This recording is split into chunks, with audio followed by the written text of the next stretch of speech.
Good evening. We're back. This is Bulls and Red, our RB Leipzig podcast from Leipzig with your host, Richard, and myself, Mario. And tonight I would like to welcome Richard. Richard, are you ready for a top-notch match on Saturday? Always ready for a top-notch match, my friend, especially with the public holiday on the line. That's right. Tomorrow the Germans are off because the Germans are lazy. And we're celebrating some would say the unification of two Germanys. Others have a different opinion. Anyways, we're off. That's the main part. So today we're going to look at that question. Is RB Leipzig ready for the top-notch match versus Borussia Dortmund on Saturday? And there's a local newspaper who's been asking this question. And we're going to look at our next opponent, Borussia Dortmund, the bumblebees. And we got plenty to say. So let's return to that question about RB Leipzig. Are we ready? Are they ready to face Borussia Dortmund on Saturday? Following 4 consecutive wins and a complete complete change during the summer. There's this Leipzig newspaper which asked this question, and they asked some fans, they asked some players, and they came up with answers for and against. So at the end of the day, this article does not answer the question, is RB Leipzig ready or not? They're just looking at it from different points of view. So what are the arguments for being ready? What are the arguments for RB Leipzig being mature enough to face the bumblebees of Dortmund? Well, one youngster, Antonio Nusa, claims that RB Leipzig is in top form. Hopefully that's enough. There are quite a few fan opinions who are also very optimistic, because one of them actually says, yes, they are mature. The team is bonded with each other. The atmosphere is good, and I like how it has developed. I am very optimistic. Now, I have to second that. I think there is a unity growing. There is a team growing.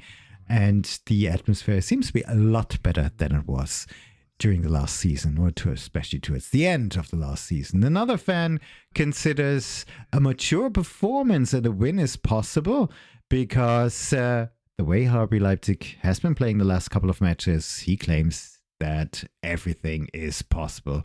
Well, there you go. And some people do point to the current winning streak of RB Leipzig, who have really been successful in 4 consecutive matches. And why shouldn't that continue? Of course, there are arguments against that, and people believe that RB Leipzig's not ready. And a few of them actually point back to the first match we had versus Bayern Munich, and that was a complete thrashing, and everything went wrong on that day. And a lot of people, or quite a few people, are not so convinced yet that we are really have fully recovered to face another top team, almost like Bayern Munich. They also look at some potential for development, because despite the recent victory against VfB Wolfsburg, RB Leipzig's defense seems to be able to profit from improvements that are still possible and actually necessary. And if we follow some other comments, they point to the great atmosphere at Dortmund. Of course, it's a stadium. I think they hold 80,000 spectators. And of course, they got the huge stand, the yellow wall, which is famous, and it's always noisy there. It's going to be interesting to see how some of these young players who haven't been playing against an opponent like that in front of such a big audience. And I'm thinking of Jan Diamonde, and because he was very much impressed with the crowd when we had our test match versus Atalanta Bergamo. Remember, it was only 20,000 people, but he said, this is great to come out in front of our crowd of 20,000 people. I thought, okay, you haven't seen anything yet. Now, of course, he's played in front of bigger crowds with us being there, and 40,000 plus, but this is a whole different ballgame. So we'll see how much they're going to be affected by it, or maybe they're motivated by it. You never know. So at the end of the day, I think nobody knows, and we will only find out during the match, and we can talk about it next time we meet. If RB Leipzig's actually ready for this top match. Richard, I think at this point it's appropriate that we're going to have a closer look at our next opponent. Introducing our next opponent, their Gegnercheck.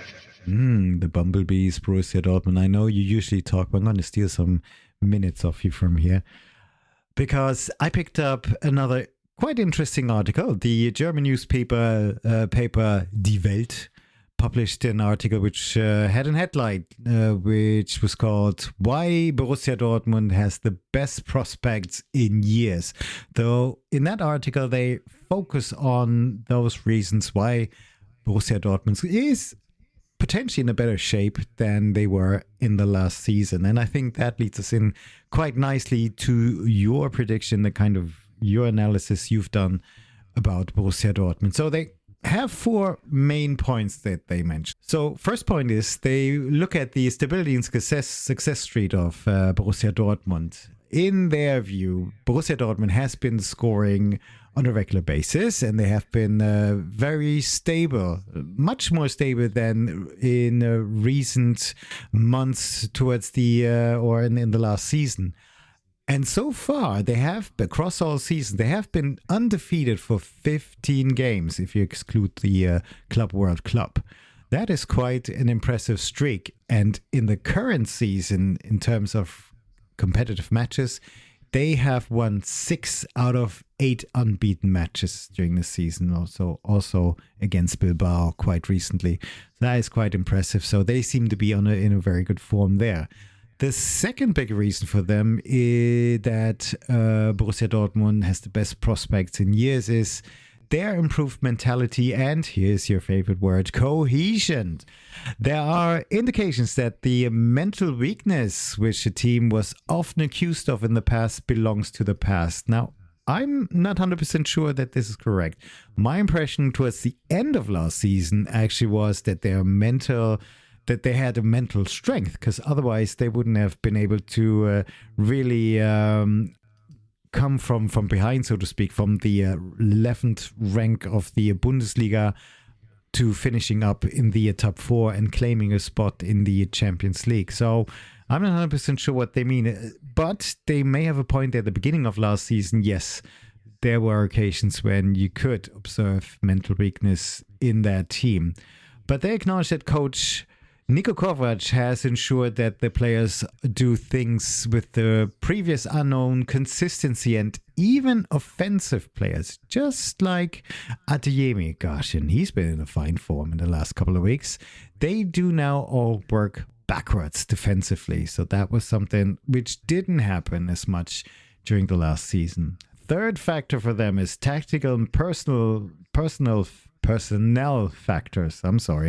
The team plays in the basic formation with 3 center backs, which ensures stability, and there are recognizable individual developments in almost all players, meaning, well, Niko Kovac managed to improve almost all the players, and that results in a healthy competitive environment in all parts of the team, so nobody can afford to rest.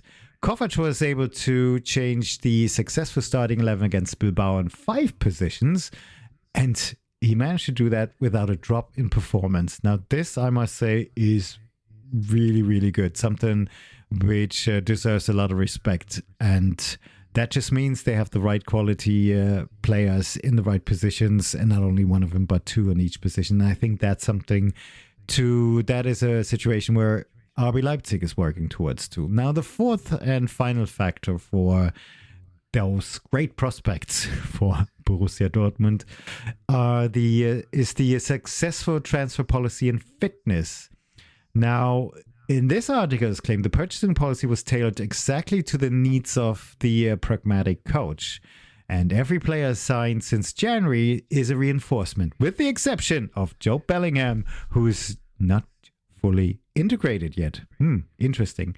Now, my impression was over the summer that a lot of fans of Borussia Dortmund weren't really impatient for a long time, and they actually criticized the purchasing policy of players, or the lack of, or not purchasing the right players in their mind, because don't forget, us fans were always the experts, but now that everything's working so great for them, they might have changed their mind. Players are in a significantly better physical condition and fitter than the previous year. Borussia Dortmund has finally done its homework regarding endurance and training and prophylaxis and is no longer a leader in injuries. Now, others thought we were a leader in injuries last season. At least it felt like that. But it seems Borussia Dortmund has done their homework. So all in all, they believe that these factors lead to Borussia Dortmund now having the opportunity to achieve its goals. And I think in the Champions League, they want to at least get to the playoffs or to the final 16, round of final 16. Sounds familiar from the past. And they do want to reclaim the second place or the spot as being the second force in Germany behind Bayern Munich. Because let's face it, we're at that boring stage again that the highest that a non-Bayern Munich club can aim for is the place behind Bayern München in second place. So there you go. Now, this all sounds very much as if they come to us with a lot of, oh no, we have to go there, and they face us with a lot of confidence. Richard, is that justified? And do you think we're ready to face them? Well, yeah, of course, we will find out Saturday afternoon. But that's what I said. Yeah, you said it already, but it's true nevertheless. So I think, it's kind of hard because I'm not that into that Borussia Dortmund world. So it's not easy for me now, according to what you said or read from the article, there's actually true or what's all this about, that team is much fitter than last season, that are much more focused than last season and so on. But what I can see for now, so as the season now has developed so far, is that this Borussia Dortmund squad is high on a very high concentration level all the time, especially defensively. So if you look at the squads they played against in the Bundesliga, so 3 of them we faced 2, and basically the outcome of the matches are quite similar to what we achieved versus Mainz, Heidenheim and Wolfsburg. So we beat Heidenheim 2-0 as well as Dortmund did. We beat Mainz 1-0, Dortmund scored 2, and both of those squads beat the Wolfsburg 1-0. But a huge difference is, at least on paper, that there were much more shots that all those opponents had towards the Borussia Dortmund's goal or the RB Leipzig's goal, so to speak, and the other way around.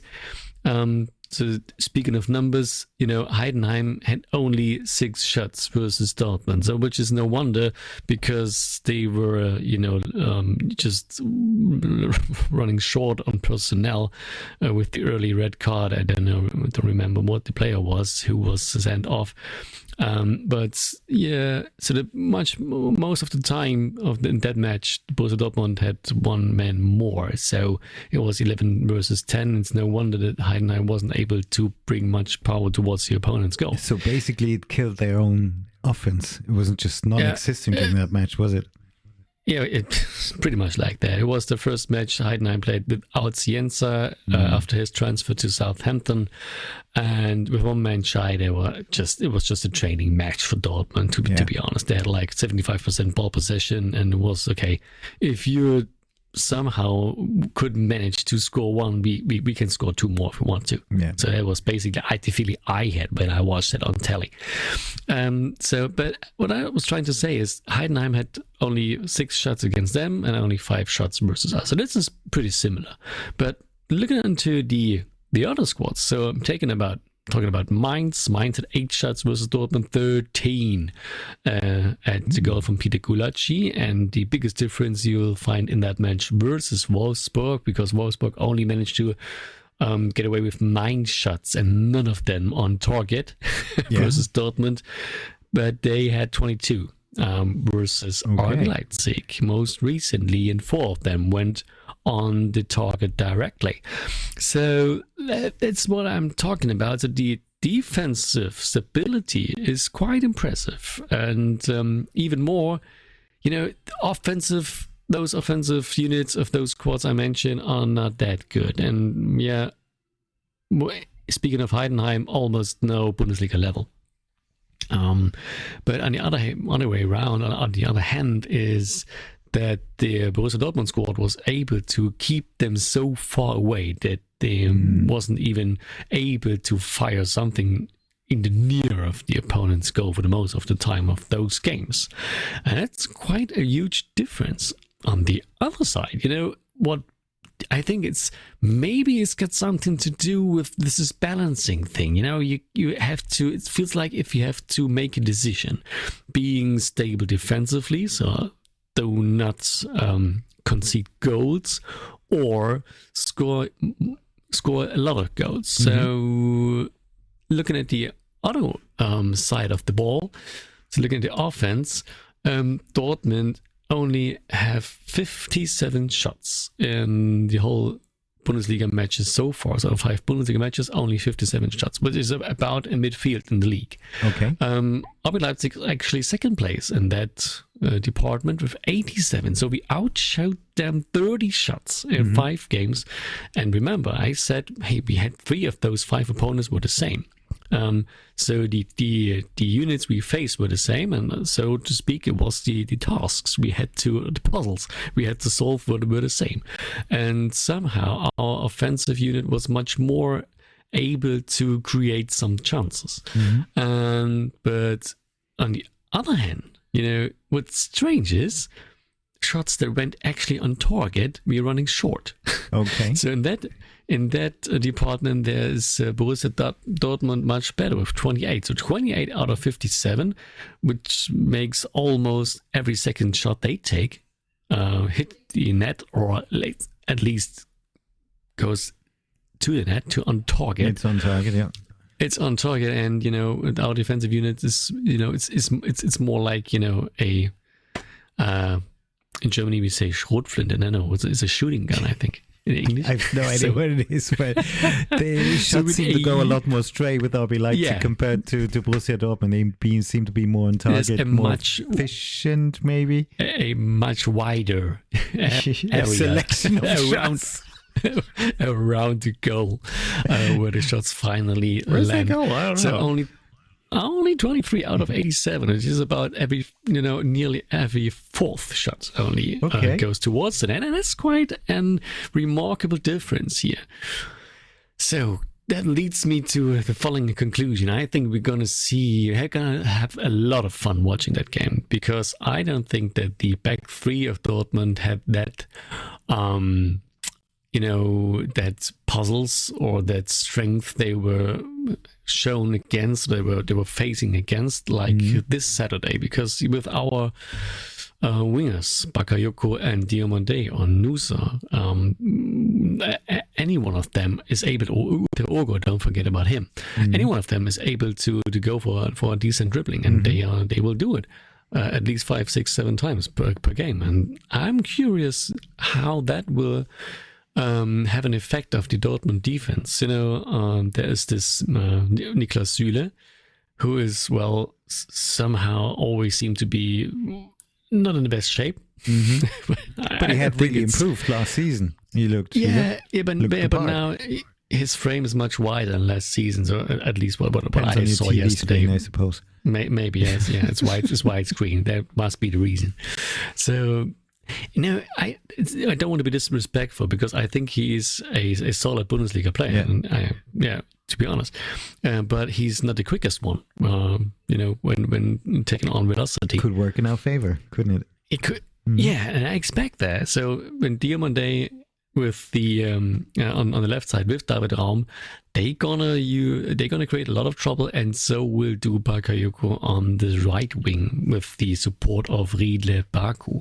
That's really interesting. So that defensive line hasn't faced that much of creativity from the wings and pace, speed. Exactly. And we didn't have that last season, to be honest. It's going to be interesting to see how it works out. Yeah. We only had Xavi Simons, and it was a one-trick pony for and all, also David opponents. Raum in that sense was a one-trick pony. I mean, he was too much on fire, wasn't he?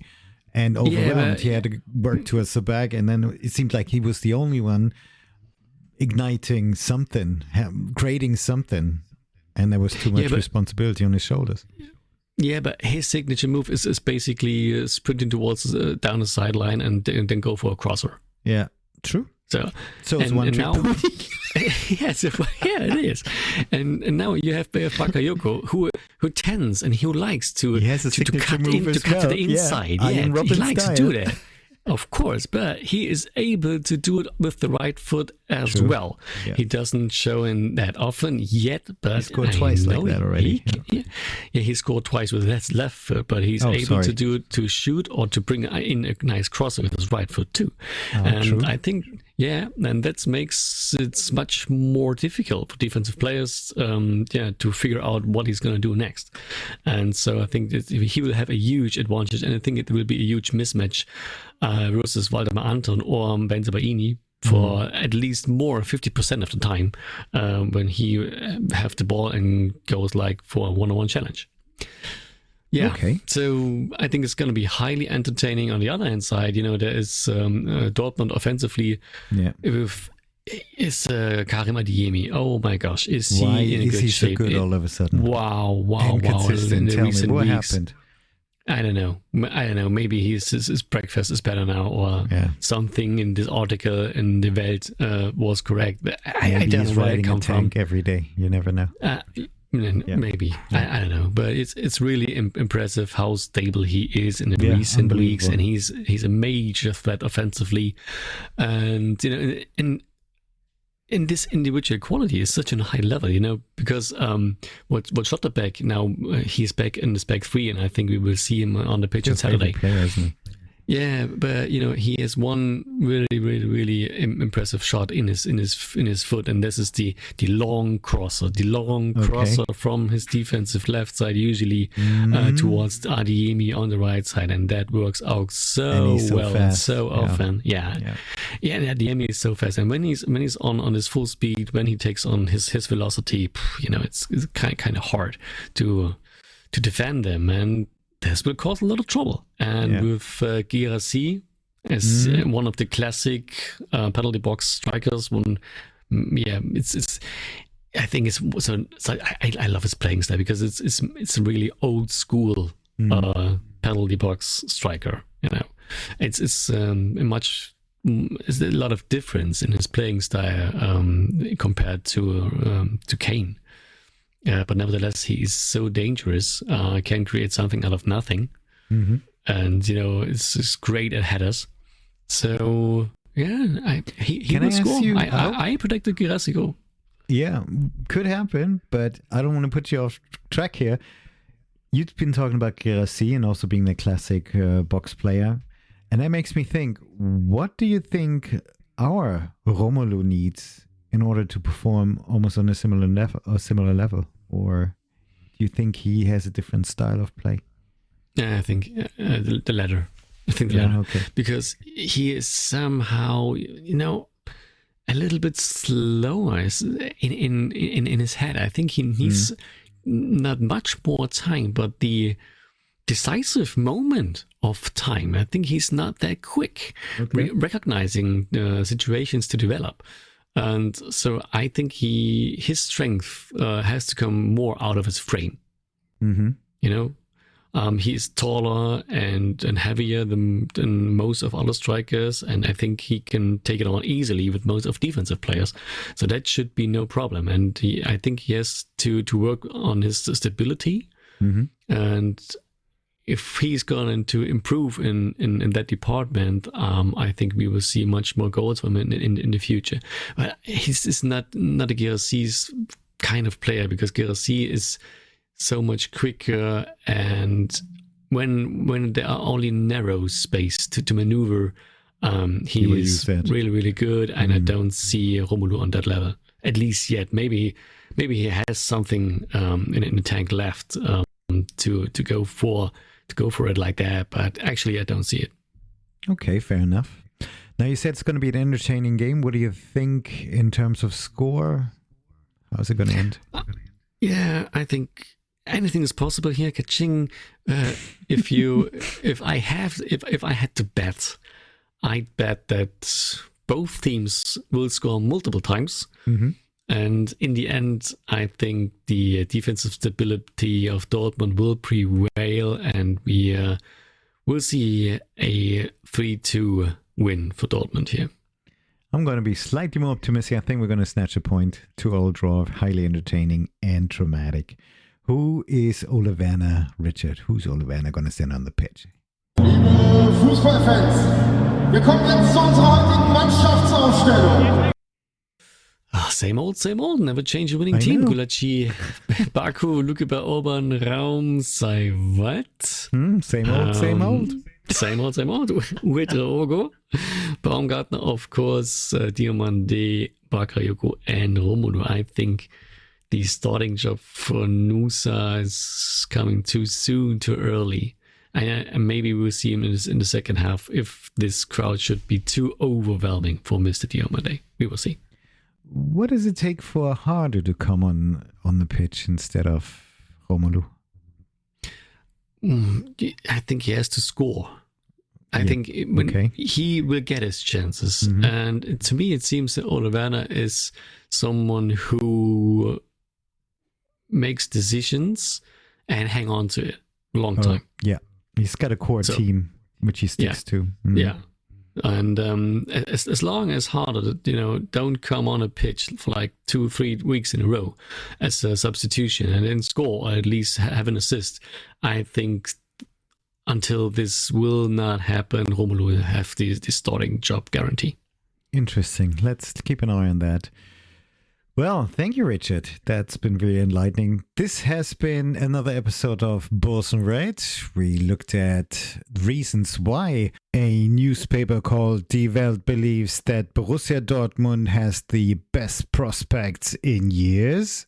And we also had a look at the question, is RB Leipzig ready for the top-notch match versus Borussia Dortmund? And we do believe that's going to be quite an interesting and entertaining affair. Thank you very much. Once again, thank you very much, Richard. Hope you guys have a good week. Enjoy the match. And all we need to say now is Auf geht's, Leipziger Jungs.